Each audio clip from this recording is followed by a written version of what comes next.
Hello বন্ধুরা, কেমন আছো? আশা করছি তোমরা খুব ভালো আছো। আমি খুব ভালো আছি। সকাল সকাল রান্নাঘর থেকে ভিডিওটা শুরু করলাম। আর এখানে সকালবেলা রান্না বসিয়ে দিয়েছি, চাল কুমড়ো করে নিচ্ছি, আর করবো হচ্ছে মাংস আর উচ্ছে আলু ভাজা।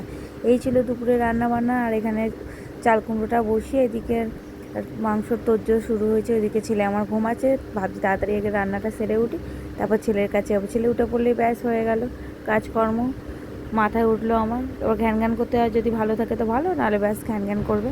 আর ঠিকঠাক টাইমে স্নান না হলে আরও বেশি ঘ্যান ঘ্যান করে। আর এখান থেকে আমি রান্না করছিলাম, তখন মিশো থেকে ছেলের জন্য কটা জিনিস ইউজ করবো বলে অর্ডার করেছিলাম ছেলের জন্য, সেইগুলোই চলে এসছে। কিন্তু বিশ্বাস করো যে বোতলটা না আমার ঠিক ভালো লাগছে না, তার থেকে আমার ছেলে চামচেই ভালো খাচ্ছে। বোতলটা একটু বেশি খুব পাতলা হয়ে গেলে না বোতলটা টিপতে হবে না, হুড় করে পড়ে যাচ্ছে। ওই জন্য বোতলটা থেকে আমার মনে হয় চামচেই ভালো। হট করে কেউ যে খাওয়াতে পারবে না, কেউ যদি নতুন কিনে থাকে না খাওয়াতে পারবে না।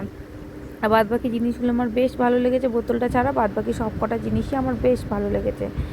আর বোতল পরিষ্কার হলে সব থেকে বেশি ভালো লেগেছে লালাপোষে যেইটা, এটা ছেলে আমার এত খেতে গিয়ে মাখে না, এটাতে আমার ছেলে আর মাখামাখিটা অত বেশি হচ্ছে না।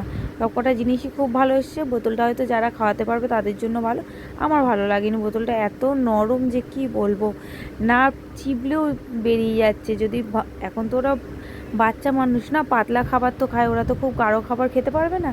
এবার পাতলা যে ওকে ভাতটা দিচ্ছি না, ও সেটা চিপতেও লাগছে না, হুড় করে পড়ে যাচ্ছে। ওই জন্য আমার ছেলেকে খাওয়াতেই পারিনি বোতলটাতে।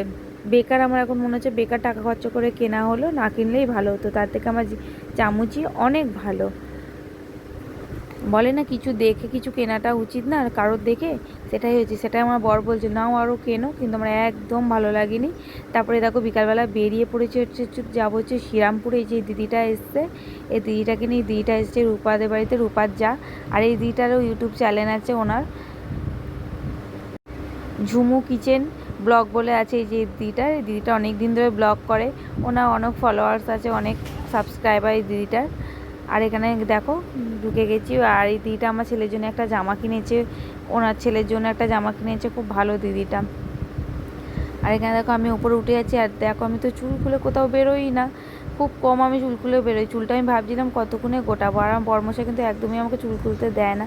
আমি বেশিরভাগ টাইমই তোমরা দেখেছো আমার ভিডিওতে, আমি কিন্তু চুল মাথার ওপরে সবসময় আমার একটা খোপা করেই বসে থাকি। আমি চুল খুব একটা খুলে আমি হাঁটতেও পারি না বেশি, আমার খুব গরম লাগে, মনে হয় বিরক্ত বোধ হয় যদি আমি চুলটা এরকম ছেড়ে বেরোই, আমার একদমই ভালো লাগে না।